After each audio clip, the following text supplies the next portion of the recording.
ആരാണെന്ന് കാണുന്നില്ല. അൺഎക്സ്പെക്ടഡ്ലി ഒരാൾ നമ്മളെ ഹോൾഡ് ചെയ്യാണ്. അപ്പോഴാണ് നോക്കുമ്പോൾ ഇത്രയും വലിയൊരു നടനാണ്. അപ്പൊ എല്ലാവർക്കും നമസ്കാരം. ഇങ്ങനൊരു വേദിയിൽ ഇത്രയും മീഡിയയെ അറ്റൻഡ് ചെയ്യേണ്ട ഒരു അവസ്ഥ, അതൊരു ഞാൻ അഭിനയിച്ച ഒരു സിനിമയിലോ അല്ലെങ്കിൽ അങ്ങനെ ഒരു സന്ദർഭത്തിലാവണമെന്ന് ഞാൻ സ്വപ്നം കണ്ട ഒരാളാണ്. പക്ഷെ ഈ കേരളത്തിന്റെ ചില വൃത്തികേടുകൾ പറയാനാണ് നിയോഗമായത്. അത് പറഞ്ഞുകൊണ്ടേയിരിക്കും. നിങ്ങളെല്ലാവരുടെ സപ്പോർട്ടിന് നന്ദി. ഈ കാര്യത്തിലേക്ക് വരാം. ഒരു ന്യൂസ് ഏജ് എന്ന് പറയുന്ന നമ്മുടെ ഒരു ചാനലില് ഈ നമ്മുടെ ഹേമ കമ്മിറ്റി റിപ്പോർട്ടുമായിട്ട് ബന്ധപ്പെട്ട ഒരു ടോക്ക് വന്നു. ഒരു ഇന്റർവ്യൂ കൊടുക്കുമ്പോൾ അതിന്റെ റിപ്പോർട്ടർ ചോദിക്കുന്നുണ്ട്, താങ്കൾക്ക് ഏതെങ്കിലും ഇത്തരത്തിൽ അനുഭവങ്ങൾ നേരിട്ട് പറയാൻ പറ്റുമോ? ആക്ച്വലി ഞാൻ വരുന്നത് ഒരു പരാതിക്കാരിയോ വിക്ടിമോ അല്ലെങ്കിൽ എനിക്ക് ഏതെങ്കിലും കുറെ വർഷങ്ങൾക്ക് മുമ്പുള്ള ഒരു കാര്യം പറഞ്ഞിട്ട് ആരെങ്കിലും മിസ്യൂസ് ചെയ്ത് അവരുടെ പണം പറ്റുക അല്ലെങ്കിൽ പബ്ലിസിറ്റി സ്റ്റണ്ട് ഇങ്ങനത്തെ ഉള്ള കാര്യത്തിനല്ല വരുന്നത്.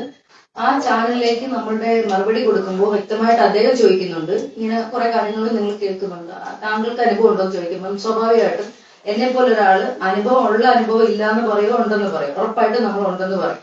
അപ്പോ 2013 റിലീസായ ഒരു പടത്തിൽ നിന്ന്, സൂപ്പർ താരത്തിൽ നിന്ന് എനിക്ക് ഇത്തരത്തിൽ വിത്തൗട്ട് കൺസെന്റ് ഈ ഒരു ഇൻസിഡന്റ് അങ്ങനെ എനിക്ക് അനുഭവപ്പെട്ടു എന്ന് പറഞ്ഞു. അത് ഓൾറെഡി ഞാൻ മീഡിയയുടെ മുമ്പിലെല്ലാം എന്തായിരുന്നു നേരത്തെ പറഞ്ഞതാണ്. അപ്പോ അത് ആക്ച്വലി ആ ഇന്റർവ്യൂവിൽ ഒരുപാട് കാര്യങ്ങൾ പറയുന്നുണ്ട്. എന്റെ ലൈഫുമായിട്ട് ബന്ധപ്പെട്ടത് എന്റെ അനുഭവം. ഇപ്പം കുറെ ആളുകൾ, അതായത് അതിലെ വലിയ നടിയും ചെറിയ നടിയും എന്നുള്ള, എന്നെ സംബന്ധിച്ച് ഒരു സ്ത്രീയുടെ അവരുടെ ഡിഗ്നിറ്റി എന്ന് പറയുന്നത് അത് ഏത് തരത്തിലായാലും ഒരേപോലെയാണ്. അതിന് വാല്യൂ എന്ന് പറയുന്നത് ഒന്നാണ്. അവരുടെ നേരെയുള്ള അട്രോസിറ്റി എന്ന് പറയുന്നത് എല്ലാവർക്കും ഒരേപോലെ തന്നെയാണ് പെയിൻ വരുന്നത്. അപ്പൊ ഞാൻ അതിനെ അഡ്രസ് ചെയ്ത് സംസാരിച്ചു. പക്ഷെ മീഡിയാസ് അത് ഏറ്റെടുത്ത് കഴിഞ്ഞപ്പോൾ സോണിയ മൽഹാറിനും തൊടുപുഴയുള്ള ഒരു സൂപ്പർ താരത്തിൽ നിന്നും ഇങ്ങനൊരു അനുഭവം കിട്ടും.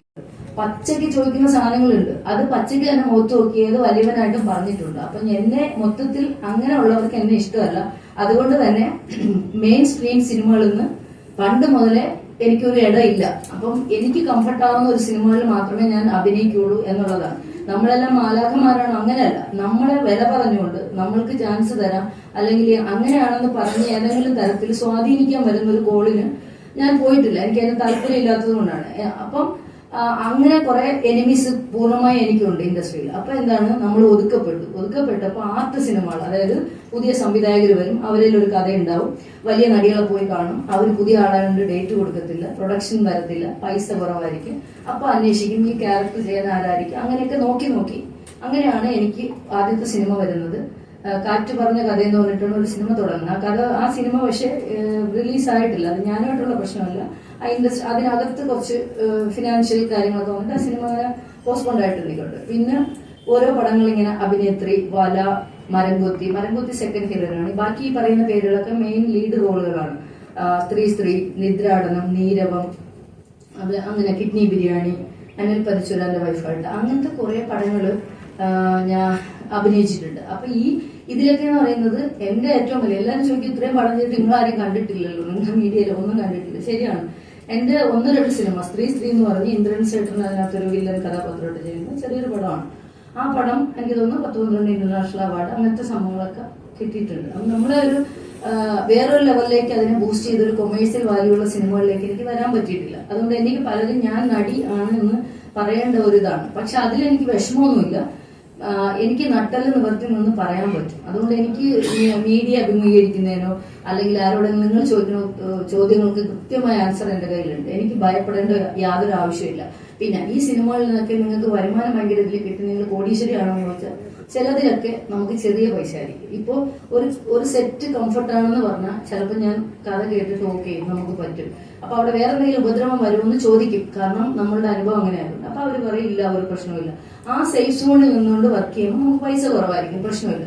ഒരേ ഒരു പടത്തിൽ മാത്രമാണ്, അത് ഞാൻ ഓൾറെഡി പറഞ്ഞു, അത് ഗവർണറുടെ ഓഫീസിൽ 2 വർഷം മുന്നേ ജോലി ചെയ്തിരുന്ന റിസൈൻ ചെയ്ത് പോയി. ഇവിടുത്തെ ഏതോ ഒരു മാധ്യമ പ്രവർത്തകൻ ഡൽഹിയിൽ ഗവർണർ സാറിനോട് ചോദിക്കുന്ന ഒരു സ്റ്റേറ്റ്മെന്റ് ഒരു ചാനലിൽ കണ്ടിരുന്നു ഞാൻ.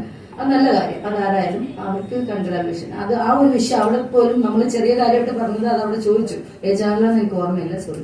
അപ്പം ആ സാറ് പറയുന്നുണ്ട് കൃത്യമായിട്ട് അങ്ങനെ ഒരു പരാതി എനിക്ക് വന്നിട്ടില്ല. പരാതി വന്നാല് ഞാൻ അതിൽ പരിഹരിക്കും. പക്ഷെ 2 വർഷം മുമ്പ് അവർ വിട്ടുപോയതായിട്ടാണ് മീഡിയ റിപ്പോർട്ട് ചെയ്തതെന്ന് ഗവർണർ സാർ പറയുന്നത്.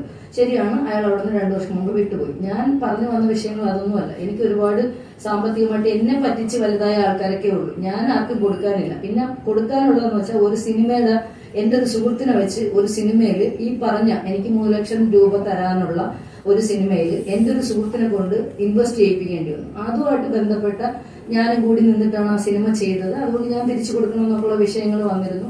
അങ്ങനെ ഒരു ഇത് കിടപ്പുണ്ട്. അങ്ങനെ അല്ലാതെ ഞാനായിട്ട് വേറെ ആർക്കും ഞാൻ കഷ്ടപ്പെട്ട് കടം വാങ്ങിയാലും ഞാൻ വേറൊരാൾക്ക് ബുദ്ധിമുട്ടുണ്ടാക്കുന്ന ഒരു കാര്യത്തിലും നിൽക്കത്തില്ല. അപ്പം ഞാൻ ഇവിടെ ഒരു 12 വർഷമായിട്ട് ഞാൻ തിരുവനന്തപുരത്തുണ്ട്. ഈ 2015 എന്റെ ഹസ്ബൻഡിന് ക്യാൻസർ വന്ന് മരണപ്പെടുന്നത്. പെട്ടിട്ടും ഞാൻ ഇവിടെ തന്നെ ഉണ്ട്, ഞാൻ എവിടെയും പോയിട്ടില്ല. പിന്നെ ഇത്രയും വർഷങ്ങളിലും ഞാൻ ഒരേ സ്ഥലത്ത്, അതായത് ഇവിടെ തിരുവനന്തപുരത്ത് കരമനയ്ക്കടുത്ത് അവിടെ തന്നെയാണ് ഞാൻ ഈ 12 വർഷമായിട്ട് താമസിക്കുന്നത്, ഒരേ സ്ഥലത്ത്. എന്ന് വെച്ചാൽ എനിക്ക് ഈ നാട് ഇഷ്ടം, അങ്ങനെ ഒരു കംഫർട്ട് ആയത് കൊണ്ടാണ് അവിടെ നിൽക്കുന്നത്. എന്നെ ആരും ഒന്നും പറഞ്ഞിട്ടില്ല, ഞാൻ സേഫാണ്. എന്റെ സേഫ് സോണാണ് ഞാൻ എപ്പോഴും നോക്കുന്നത്. പിന്നെ എനിക്ക് ഒരു NGO ഉണ്ട്. അതിപ്പോ ഒരു നിങ്ങൾക്കറിയാം, ഒരു കഴിഞ്ഞ 19 വർഷമായിട്ട് ഞാൻ ഈ തെരുവിലെ ആളുകൾക്കൊപ്പമാണ്. സിനിമാ നടി എന്ന് അങ്ങനെ അറിയപ്പെടുന്നതിലൊന്നും എനിക്ക് വലിയൊരു അങ്ങനെ ഒരു ക്രെഡിറ്റോ കാര്യങ്ങളോ ഒന്നും എന്നെ സംബന്ധിച്ച് ഞാൻ അങ്ങനെയല്ല. സിനിമ വന്നാൽ നല്ല സിനിമ കംഫർട്ടായിട്ട് അഭിനയിക്കണം ആസ് ആർട്ടിസ്റ്റ്, അത് ഓക്കെ. പക്ഷെ എനിക്കൊരു സോഷ്യൽ വർക്കർ എന്ന് കേൾക്കുമ്പോൾ ഉണ്ടാകുന്ന ഒരു അഭിമാനമുണ്ട്, എല്ലാവരും തരുന്ന റെസ്പെക്ട്, അതെനിക്ക് ഭയങ്കര ഇഷ്ടമാണ്. അപ്പൊ അതിന് കീപ്പ് ചെയ്യാനാണ് ഞാൻ ശ്രമിക്കുന്നത്. അപ്പൊ 19 വർഷമായിട്ട് നമ്മളെ കൊണ്ട് പറ്റുന്ന രീതിയിൽ തെരുവിൽ നിന്ന് ആളുകളെ എടുക്കുക, കുഷ്ഠരോഗികളെ നോക്കുക, മറ്റുള്ളവർക്ക് ആഹാരം കൊടുക്കുക, ബ്ലഡ് കൊടുക്കുക, നമ്മളെ കൊണ്ട് പറ്റുന്ന ചെറിയ ചെറിയ കാര്യങ്ങളായിരിക്കും. ഒത്തിരി വലിയ കാര്യങ്ങൾക്ക് നമ്മൾ ചെയ്യാൻ പറ്റത്തില്ല. അപ്പോൾ പല NGOസുമായിട്ട് നമ്മൾ സഹകരിച്ച് പ്രവർത്തിച്ചിട്ടുണ്ട്. കേരള ബ്ലൈൻഡ് അസോസിയേഷൻ എന്ന് പറഞ്ഞിട്ട് കോഴിക്കോടുള്ള ഒരു NGOയുടെ പേട്രണാണ്, ചീഫ് പേട്രണാണ്. അപ്പോൾ അങ്ങനെയൊക്കെ ഒരുപാട് കാര്യങ്ങൾ എനിക്ക് കണക്ട് ചെയ്തിട്ടുണ്ട്. അപ്പൊ എനിക്കൊരു ആഗ്രഹം തോന്നി, എന്റെ കുറെ മിഷനുണ്ട്. ഈ ലോകം സമാധാനമായിട്ടിരിക്കണമെന്ന്, യുദ്ധമില്ലാത്ത അങ്ങനത്തെയൊക്കെ എന്റെ കുറെ കാര്യങ്ങളുണ്ട്. അതെല്ലാം ഇവിടെ പറയാൻ പറ്റില്ല. അങ്ങനെയാണ് ഞാൻ ഗ്ലോബൽ പീസ് അതോറിറ്റി എന്ന് പറഞ്ഞിട്ട് ഈ പീസ് ബിൽഡിങ്ങിന് വേണ്ടി കുട്ടികളിലേക്ക് ഇത്തരം കാര്യങ്ങൾ എത്തിക്കുക എന്നുള്ള ഒരു നല്ല ഉദ്ദേശത്തോടെ ഇങ്ങനെ ഒരു NGO സ്റ്റാർട്ട് ചെയ്ത് എന്റെ ഓഫീസ് വന്നിട്ട് ഡൽഹിയിലാണ്. ചെറിയൊരു ഓഫീസും കാര്യങ്ങളായിട്ടുണ്ട്. പിന്നെ നിരന്തരം നമുക്ക് സ്റ്റാഫിനെ വെച്ചൊന്നും പ്രവർത്തിക്കാൻ പറ്റാത്തതുകൊണ്ട് അതങ്ങനെ പോകുന്നുണ്ട്. ഗവൺമെന്റിന്റെ ഫണ്ടോ കാര്യങ്ങളോ വന്നിട്ടില്ല. നല്ലവരായ നിങ്ങളെ പോലെയുള്ള പൊതുജനങ്ങളുടെ ചെറിയ ചെറിയ സപ്പോർട്ടുകൾ, കേരള പോലീസിൽ ഒരുപാട് ആളുകൾ, പ്രവാസികളായ സഹോദരങ്ങൾ, നല്ല വ്യക്തികളായിട്ടുള്ള ആളുകൾ, അവർ തരുന്ന 500 1000 ഒക്കെ വെച്ചിട്ടായിരിക്കും നമ്മൾ ഓരോ കാര്യം ചെയ്യുന്നത്. അവർക്ക് എല്ലാവർക്കും ഈ അവസരത്തിൽ നന്ദി പറയുന്നു. അതാണ് എന്റെ ഒരു ബാക്ക്ഗ്രൗണ്ട്. പിന്നെ ഇപ്പൊ ഈ പറഞ്ഞു വന്ന എക്സാക്ട് കാര്യത്തിലേക്ക് വരാം. ആ ഒരു വിഷയം 2013 നടക്കുന്നത് ഇനി ഞാൻ പറയാം. ഇപ്പൊ ഞാനത് മാധ്യമങ്ങളുടെ മുമ്പിൽ നിങ്ങളത് പല രീതിയിലും ആഘോഷമാക്കിയതാണ്. ഇപ്പൊ ഞാൻ തന്നെ പറയുകയാണ്. പിഗ്മാൻ എന്നാണ് സിനിമയുടെ പേര്, അവിര റബേക്ക എന്നാണ് സംവിധായകന്റെ പേര്. അത് പടം റിലീസാകുന്നത് ആക്ച്വലി 2013 അതിന് കുറച്ച് നാൾ മുമ്പാണ്. അല്ല ഡേറ്റോ കാര്യങ്ങളോ ഇപ്പൊ ഇത്രയും വർഷമായതുകൊണ്ട് എനിക്ക് എക്സാക്ട് അവിടെ അന്വേഷിച്ചാൽ മാത്രം നിങ്ങൾക്ക് ആ ടെക്നിക്കൽ സാധനങ്ങൾ നിങ്ങൾക്ക് കിട്ടത്തുള്ളൂ. ആ സമയത്ത് ആദ്യത്തെ ദിവസമാണ് ഒരു ലൊക്കേഷൻ പറയുന്നത് ഒരു പന്നി വളർത്തൽ കേന്ദ്രമാണ്. എനിക്ക് തോന്നുന്നു ഒറിജിനലി അവിടെ പന്നി വളർത്തൽ ഉണ്ടായിരുന്നു, കുറെ അങ്ങോട്ട് പന്നിയൊക്കെ ഉണ്ടായിരുന്നു. അതൊരു ബിൽഡിംഗ്, ഒരു വലിയ ഏരിയ ആണ്. എന്നിട്ട് ഒരു സൈഡിലേക്ക്, ലെഫ്റ്റ് സൈഡിലേക്ക് പിന്നെ ഒരു 2-3 കുഞ്ഞു കുഞ്ഞു റൂമുകൾ, അങ്ങോട്ട് ടോയ്ലറ്റ് സൗകര്യങ്ങൾ, അങ്ങനെയുള്ള ഒരു പഴയ ബിൽഡിംഗ്, ഒത്തിരി പഴയ ബിൽഡിംഗ്. രമ്യ നമ്പീശൻ ഉണ്ടായിരുന്നു അന്ന്. രമ്യ നമ്പീശനാണ് നായിക. അപ്പം ഈ അഭിരാനബേക്ക സാറ് നമ്മൾ ചെന്ന് കഴിഞ്ഞിട്ട് സാറ് പറഞ്ഞത്, പിന്നെ എനിക്കിപ്പോ ഈ സാധാരണഗതിയിൽ ജൂനിയർ ആർട്ടിസ്റ്റ് ഒക്കെ വന്ന സാധാരണ ലൊക്കേഷനിൽ ഒരു പരിഗണനയൊന്നും കിട്ടത്തില്ല. അതായത് ഇപ്പൊ ഡയറക്ടർ വന്ന് ഷേക്കാൻ കൊടുക്കും, വലിയ നടികളൊക്കെ വരുമ്പോൾ പോയിട്ട് ഭയങ്കരമായിട്ട് ഷേക്കാൻ കൊടുക്കും. പക്ഷെ ജൂനിയർ ആർട്ടിസ്റ്റിനെ കാണുമ്പോൾ അവർക്ക് പുച്ഛമായിരിക്കും. സത്യമാണ്, ഇനിയിപ്പോ ആർക്കെങ്കിലും തട്ടിയാലും ശരി തന്നെയാണ്. അപ്പൊ ഞാൻ പക്ഷെ എനിക്ക് ഈ സോഷ്യൽ വർക്കറൊക്കെ ആയതുകൊണ്ട് എനിക്കൊരു, ഞാൻ എപ്പോഴും ബാക്കിൽ നിൽക്കാനല്ല, ഇച്ചിരി അങ്ങോട്ട് അടുത്തോട്ട് ചെല്ലും സാറിനൊക്കെ വിളിച്ചപ്പോൾ. അപ്പൊ സാറ് പ്പെട്ടു. പുള്ളിക്കാരി അതിൽ ഇങ്ങനെ ഇരുന്നു, ലാപ്പിൽ കളിച്ചുകൊണ്ടിരുന്നു. ജയസൂര്യ ഇങ്ങനെ ഹായ് എന്ന് പറഞ്ഞിട്ട് പുള്ളിക്കാരനെ അങ്ങോട്ട് പോയി, ഞാൻ കണ്ടില്ല. അപ്പം പ്രൊഡക്ഷൻ കൺട്രോളറോ മേക്കപ്പിൽ ആരോ പറഞ്ഞു താങ്കളുടെ സീനും ആകാറായി, അപ്പൊ പോയിട്ട് ഡ്രസ് ചേഞ്ച് ചെയ്ത്, ഓഫീസ് സ്റ്റാഫായിട്ടാണ്, അപ്പം പോയിട്ട് ഡ്രസ് ചേഞ്ച് ചെയ്ത് മേക്കപ്പ് ഒക്കെ ചെയ്ത് റെഡി ആയിക്കോളൂ, ഫസ്റ്റ് ഷോട്ടിൽ ഇങ്ങനെ ഒരു ഓഫീസാണ്, അപ്പം ചെയറിൽ ഇരുന്നാൽ മതി എന്ന് പറഞ്ഞു. അപ്പൊ ഞാൻ പോയിട്ട്, ഞാൻ ഇവിടെ നിന്ന് എനിക്ക് തോന്നുന്നത് എന്റെ ഓർമ്മ ശരിയാണെങ്കിൽ ലൊക്കേഷനിലേക്ക് തന്നെയാണ് പെട്ടിയിട്ടായിട്ട് പോകുന്നത്. അപ്പൊ അവിടെ നിന്ന് പോയി ഡ്രസ് ചേഞ്ച് ചെയ്തു, മേക്കപ്പും ചെയ്തു. അപ്പൊ നമ്മള് എപ്പോഴും ഷോട്ടിന് കയറുന്നതിന് മുമ്പ് ചിലപ്പോൾ കുറെ ടൈം ക്യാമറയുടെ പിന്നിൽ ഇരിക്കുമ്പോൾ നമ്മള് വാഷ്റൂമിലൊക്കെ പോകണമല്ലോ. അപ്പം നേരത്തെ വെള്ളമൊക്കെ കുടിച്ച് വാഷ്റൂമിലൊക്കെ പോയി സെറ്റ് ആയിട്ടായിരിക്കും നമ്മൾ അഭിനയിക്കാൻ പോയി നിൽക്കുക. എല്ലാ ആർട്ടിസ്റ്റുകളും അങ്ങനെ തന്നെയാണ്. അപ്പൊ അങ്ങനെ മേക്കപ്പും കോസ്റ്റ്യൂമും എല്ലാം കഴിഞ്ഞിട്ട് ഞാൻ ഒന്നുകൂടി വാഷ്റൂമിൽ പോയിട്ട് തിരിച്ചു വരാമെന്ന്, തിരിച്ചു വരുമ്പോ ഞാൻ കാണുന്നില്ല, ആരാണെന്ന് കാണുന്നില്ല. അൺഎക്സ്പെക്ടഡ്ലി ഒരാൾ നമ്മളെ ഹോൾഡ് ചെയ്യാണ്. അപ്പോഴാണ് നോക്കുമ്പോൾ ഇത്രയും വലിയൊരു നടനാണ്. അപ്പൊ ഞാൻ കൂടെ ചോദിക്കുന്നുണ്ട്. അപ്പൊ അതിനെക്കുറിച്ചുള്ള മറ്റു കാര്യങ്ങളെല്ലാം നമ്മൾ വിശദമായിട്ട് പല മീഡിയയിലും പറഞ്ഞിരുന്നു, പല ഇന്റർവ്യൂവിലും കൊടുത്തു. അതാണ് തുടക്കം. ആ നടന്ന സംഭവത്തിൽ അപ്പൊ തന്നെ ഞാൻ പിടിച്ച് തള്ളുമ്പോ ഞാൻ കരയുന്നുണ്ടായിരുന്നു. നമ്മൾ അൺഎക്സ്പെക്ടഡ് ആകുമ്പോൾ പേടിക്കുമല്ലോ. അപ്പൊ ഇങ്ങനെ കണ്ണ് മേക്കപ്പാണ് ഫുള്ള്. അപ്പൊ ഇങ്ങനെ കണ്ണുനീര് വന്ന് ഇങ്ങനെ തള്ളി പെട്ടെന്ന് അയ്യോ നാക്കിയിട്ട് ഉറക്കെന്ന് നിലവിളിക്കുന്ന വലിയ അറ്റാക്കോ കാര്യങ്ങളൊന്നുമില്ല. മീഡിയ ആവശ്യമില്ലാതെ ഞാൻ പറയുന്ന വാക്കല്ലാതെ വളച്ചൊടിക്കരുത് എന്നുള്ളൊരു ഇതുണ്ട്. കാരണം ഞാൻ പറയുന്ന സത്യം മാത്രമേ മീഡിയയും കൊടുക്കുക എന്നുള്ളൊരു വലിയ റിക്വസ്റ്റ് ആണ്. അത് ഏത് വ്യക്തിയായാലും വെറുതെ ഒരാൾക്ക് മേലെ ഇല്ലാത്ത ആരോപണം ഉന്നയിക്കാനും അങ്ങനെയൊന്നും എന്നെ കിട്ടത്തില്ല. അപ്പം പുള്ളിയെ തള്ളിയപ്പം നമ്മൾ ഉദ്ദേശിക്കുന്ന ബലമല്ല ആൾക്ക്, നല്ല ബലമുള്ള കൈയാണ്. അപ്പം ശരിക്കും വന്ന് ഹോൾഡ് ചെയ്തപ്പോൾ ഞാൻ പേടിച്ചിട്ട് ഞാൻ ഇങ്ങനെ തള്ളിയപ്പം പുള്ളി 2 സ്റ്റെപ്പ് ബാക്കിലോട്ട് മാറി. അപ്പൊ ഞാൻ പറഞ്ഞു ദിസ് ഈസ് നോട്ട് ഫെയർ, എനിക്ക് തീരെ ഇഷ്ടപ്പെട്ടില്ല. നിങ്ങൾ എത്ര വലിയ നടനും ആയിക്കോട്ടെ വിത്തൗട്ട് മൈ കൺസെന്റ് ഇപ്പൊ ഇങ്ങനെ ചെയ്തത് എനിക്ക് ഇഷ്ടമായില്ല എന്ന് പറഞ്ഞു. അപ്പം എന്റെ അടുത്ത് പറഞ്ഞു വെരി സോറി, എനിക്കങ്ങ് പെട്ടെന്ന് അങ്ങ് പറ്റിപ്പോയതാണ്. പെട്ടെന്ന് പറ്റിയതല്ല, എനിക്ക് താങ്കളുടെ സോഷ്യൽ സർവീസും അല്ലെങ്കിൽ നിങ്ങളുടെ ഒരു മനസ്സ് ഭയങ്കര ഇഷ്ടമാണ്. അപ്പൊ ഞാൻ പറഞ്ഞു അങ്ങനെ ഒരുപാട് നല്ല കാര്യങ്ങൾ ചെയ്യുന്ന ആൾക്കാരുണ്ട്, നിങ്ങൾ എല്ലായിടത്തും ഇങ്ങനെ അങ്ങനെയല്ല, സോണിയന് പ്രത്യേക ഒരു ഇഷ്ടമാണ് എന്ന് പറഞ്ഞിട്ട് അങ്ങനെ പറയുമല്ലോ കൂടുതൽ ഇങ്ങനെ. അത് സ്വാഭാവികമായിട്ടും ബട്ടറിങ് ചെയ്ത ആൾക്കാർ പറയും. ആ ഒരു രീതിയിൽ പറഞ്ഞിട്ട് പറഞ്ഞു ഞാൻ എന്റെ ഓർമ്മ ശരിയാണെങ്കിൽ, അതിൽ എന്തെങ്കിലും മിസ്റ്റേക്ക് ഉണ്ടെങ്കിൽ നിങ്ങൾ ക്ഷമിക്കുക. എന്റെ ഓർമ്മ ശരിയാണെങ്കിൽ ഞാനൊരു ബ്ലാക്ക് ടീഷർട്ടും ഒരു ദുബായിൽ നിന്ന് കിട്ടിയ ഒരു ബ്ലാക്ക് ടീഷർട്ടും ഒരു ബ്ലൂ ജീൻസും ആണെന്നാണ് ആ സിനിമ. ഞാൻ ആരൊക്കെയോ ഫേസ്ബുക്കിലൊക്കെ അത് കോപ്പി ചെയ്തിട്ടേക്കുന്നുണ്ട്, എനിക്ക് നോക്കാൻ പറ്റിയിട്ടില്ല ടൈം കൃത്യമായിട്ട് കളറ്. അപ്പൊ ഞാൻ ആ സിനിമ തിയേറ്ററിൽ കണ്ട ഓർമ്മ എനിക്കില്ല, വെരി സോറി. കാണാത്ത വേറൊന്നുമല്ല, ആ സമയത്ത് എന്റെ കുടുംബാംഗങ്ങളെല്ലാം ഹോസ്പിറ്റലൈസ്ഡ് ഒക്കെ ആയിരുന്നു, അതുകൊണ്ടാണ്. അപ്പോ ഞാൻ ശരിക്കും പറഞ്ഞാൽ ഈ ഡ്രസ്സാണ്. അപ്പൊ എന്റെ അടുത്ത് ആ ഡ്രസ്സിനെ കുറിച്ചും ആള് പറയുന്നുണ്ട്, ഈ ഡ്രസ്സും നിങ്ങളുടെ ഒരു സ്വഭാവവും അങ്ങ് പറ്റിപ്പോയതാണെന്ന് പറഞ്ഞു. അപ്പൊ ഇങ്ങനെ മാപ്പ് പറഞ്ഞിട്ട് പറഞ്ഞു. അപ്പൊ തന്നെ ഇതെല്ലാം 2 മിനിറ്റിൽ നടക്കുന്ന കാര്യങ്ങളാണ്. അപ്പം ക്രൂസ് എല്ലാം എനിക്ക് തോന്നുന്നു അടുത്ത ബിൽഡിംഗ് ആണ്. എല്ലാവർക്കും അങ്ങനെ പെട്ടെന്ന് കാണാൻ വെച്ച് ഈ ബിൽഡിംഗ് ഇങ്ങോട്ടും ആ ഷൂട്ട് നടക്കുന്ന സ്ഥലം കണ്ടു. പക്ഷെ എനിക്ക് തോന്നുന്നത് രമ്യ നമ്പീഷിന് അപ്പുറത്തെ റൂമിൽ ആ സൈഡിലുണ്ട് കോസ്റ്റ്യൂമിന്റെ ആൾക്കാരുണ്ട്. ഓരോരോ മുറികളാണ്, ചെറിയ ചെറിയ പഴയ ബിൽഡിംഗ് മുറികളാണ്.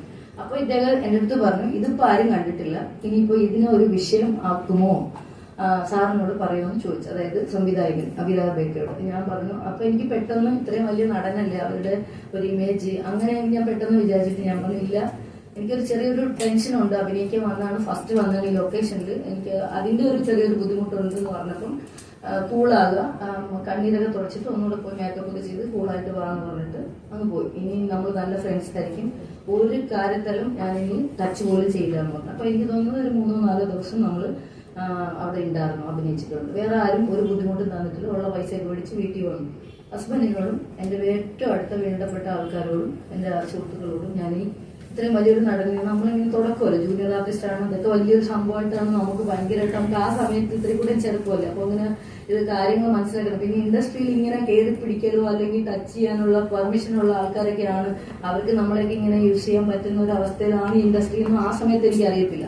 അപ്പൊ അതൊരു വലിയൊരു ഇതായിട്ട് തോന്നി. ഞാൻ വീട്ടിൽ വന്ന് പറഞ്ഞപ്പോൾ മനോട്ടൻ ഹസ്ബൻഡ് പറഞ്ഞു ഒരു കാര്യം ചെയ്യും, മോള് കംഫർട്ട് അല്ലെങ്കിൽ സിനിമ വിട്ടേക്ക്, പിന്നെ ആള് എന്തെങ്കിലും ചെയ്താക്കണോ ഞാൻ ചോദിക്കണമെന്നൊക്കെ ചോദിച്ചു. ഞാൻ പറഞ്ഞു വേണ്ട, വെറുതെ ഒരു വിഷയം ഒന്നും, ഞാൻ നിങ്ങൾ ഉദ്ദേശിക്കുന്ന ആളല്ല, എനിക്ക് ഭയങ്കര ഈ വഴക്കുണ്ടാക്കുക അതൊക്കെ എനിക്ക് ഭയങ്കര ഭയമുള്ള ആളാണ്. ഞാൻ ഒതുങ്ങി മാക്സിമം പോകും, പക്ഷെ തലയിൽ കയറാൻ വന്നു കഴിഞ്ഞാൽ ഞാൻ വിടത്തൂല്ല. അപ്പം ഇത് ഞാൻ എന്റെ ഹസ്ബൻഡിനോട് പറഞ്ഞപ്പോൾ ആള് പറഞ്ഞു ഓക്കെ നമുക്ക് പ്രശ്നം ഉണ്ടാക്കണമെന്ന്. ആ സാധനം അവിടെ ക്ലോസ് ചെയ്തു. അത് കഴിഞ്ഞിട്ട് ഇപ്പൊ എല്ലാരും ചോദിക്കുന്ന വിഷയം, എന്തുകൊണ്ട് നിങ്ങൾ ഈ സാധനം ഇപ്പൊ ഇത് സംസാരിച്ചു, ഇപ്പൊ നിങ്ങൾക്ക് ഫെയിമിന് വേണ്ടിയിട്ടല്ലേ, പണത്തിന് വേണ്ടിയിട്ടല്ലേ നിങ്ങൾ ഇതെന്തിന് ഈ വിഷയം ഉന്നയിച്ചു നോക്കി. ഇനി ഒരു കാര്യം കൂടെ നിങ്ങൾ ശ്രദ്ധിക്കാറുണ്ട്, ഇതേ വ്യക്തി തന്നെ നമ്മൾ നല്ല സുഹൃത്തുക്കളാണ്. ആക്ച്വലി ഇപ്പോഴും എന്റെ കോണ്ടാക്ട്സിൽ അദ്ദേഹത്തിന്റെ നമ്പറും കാര്യങ്ങളും ഒക്കെ ഉണ്ട്. അപ്പൊ പിന്നെ പല സാഹചര്യങ്ങളിൽ എന്റെ ഇപ്പൊ സ്റ്റാറ്റസിൽ നമ്മളിപ്പോ ഏതെങ്കിലും ഒരു പാവപ്പെട്ട രോഗിക്ക് വേണ്ടി ഓരോ കാര്യം പറയുമ്പോ എല്ലാം പറയണമല്ലോ, ഒരു വാക്കുകൊണ്ട് പോലും ഒരു മെസ്സേജിലോ വേറെ ഒരു തരത്തിലും എന്നെ പിന്നീട് ഒരിക്കലും അദ്ദേഹം ബുദ്ധിമുട്ടിച്ചിട്ടില്ല. പിന്നെ അദ്ദേഹം എന്റെ സ്റ്റാറ്റസോ അല്ലെങ്കിൽ നമ്മൾ കൊടുക്കുന്ന ഈ പോസ്റ്ററുകൾ ഉണ്ടാവുമല്ലോ പാവങ്ങളെ സഹായിക്കണമെന്ന്, അങ്ങനെയുള്ള കാര്യത്തിനൊക്കെ അദ്ദേഹം ഇടപെട്ടിട്ടുണ്ട്. ഞാൻ എന്റെ കയ്യിൽ പൈസ മേടിച്ചിട്ടില്ല, നേരിട്ട് അർഹതപ്പെട്ട ഫാമിലിയുടെ നമ്പർ കൊടുക്കും അല്ലെങ്കിൽ അക്കൗണ്ട് നമ്പർ കൊടുക്കും, അത് ക്ലിയർ ചെയ്യും, അങ്ങനെ ചെയ്തിട്ടുണ്ട്. അപ്പൊ എനിക്ക് സത്യം പറഞ്ഞാൽ എനിക്ക് റെസ്പെക്ട് ആണ് പുള്ളിയോട്, അങ്ങനെയുള്ള കാര്യങ്ങളൊക്കെ ചെയ്യുന്നുണ്ട്. നമുക്ക് ആ ഒരു വിഷയം കഴിഞ്ഞു, അത് അവിടെ ക്ലോസ് ചെയ്തു. പക്ഷെ നമ്മുടെ ഉള്ളിൽ മരിക്കണവരെ അങ്ങ് 2013 നടന്നത് നമ്മളെ ജീവനുള്ള കാലം നമ്മളെ മെമ്മറിയിൽ ഉണ്ടാവുമല്ലോ, സ്വാഭാവികമായിട്ട് ഉണ്ടാവും. ഇൻഡസ്ട്രിയിൽ ആദ്യത്തെ അനുഭവമാണ്. പിന്നീട് നിരന്തരം പല അനുഭവങ്ങൾ വന്നപ്പം എനിക്ക് മനസ്സിലായത്. പിന്നെ ഞാൻ ലൊക്കേഷനിൽ പോകുമ്പോൾ ഞാൻ ജൂനിയർ ആർട്ടിസ്റ്റാണ്, എനിക്ക് കിട്ടുന്നത് 500 1000 ഒക്കെ ആയിരിക്കും. പക്ഷെ ഞാനൊരു പെണ്ണിനെയും കൊണ്ടായിരിക്കും പോണത്. അത് വീട്ടുകാരോട് ഇത് പറയാൻ പറ്റില്ല. അവരോട് പറഞ്ഞത് ബാഗ് എനിക്ക് ഒറ്റയ്ക്ക് എടുക്കാൻ പറ്റത്തില്ല, അപ്പോൾ ഒരു സ്റ്റാഫിനെ വേണമെന്ന് പറഞ്ഞിട്ട് ഏതെങ്കിലും ഒരു സ്ത്രീയെ വെച്ചിട്ടാണ് നമ്മൾ. ഈവൻ എനിക്ക് തോന്നുന്നു തിരുവനന്തപുരത്ത് ലൊക്കേഷനിൽ പോലും ഞാൻ ഗീതാഞ്ജലിയുടെ ലാലേട്ടൻ അഭിനയിച്ച ലൊക്കേഷനിൽ പോലും ഞാൻ എന്റെ കൂടെ സ്റ്റാഫ് കാര്യങ്ങളും ഉണ്ടായിരുന്നു. എന്റെ വല്യച്ഛന്റെ മോൾ ആ സമയത്ത് വന്നിരുന്നു. അപ്പൊ അതേ എന്ന് വെച്ചാൽ എനിക്ക് ഒരു ഇത് പെട്ടി ചുമക്കണം മാത്രമല്ല, എനിക്ക് ഇത്തിരി കൂടെ ഒരു ധൈര്യവും അങ്ങനെ അതിന് വേണ്ടിയിട്ട് ആ സമയത്ത് അങ്ങനെയാണ്. എന്ന് വെച്ചിട്ട് പോകുന്ന ലൊക്കേഷനിലെല്ലാം വലിയ വലിയ നടികളാണ് വരുന്നത്, എത്രയും സുന്ദരികളാണ്. നമ്മളൊക്കെ നോർമൽ ആളുകളാണ്, ഭയങ്കര സൗന്ദര്യമുള്ള ആൾക്കാരാണ്, കുട്ടികളാണ് വരുന്നത്. ആരും അങ്ങനെയൊന്നും കയറി അറ്റാക്കും പിടിക്കാനും ഇല്ല. അതൊക്കെ നമ്മളെ തെറ്റിദ്ധാരണകളാണ്. സിനിമാ ലോകത്ത് എല്ലാവരും വീരന്മാരാണെന്നൊരു ധാരണ ഉണ്ട്. അങ്ങനെയൊന്നും നിങ്ങൾ മാധ്യമങ്ങളും കൊടുക്കരുത്.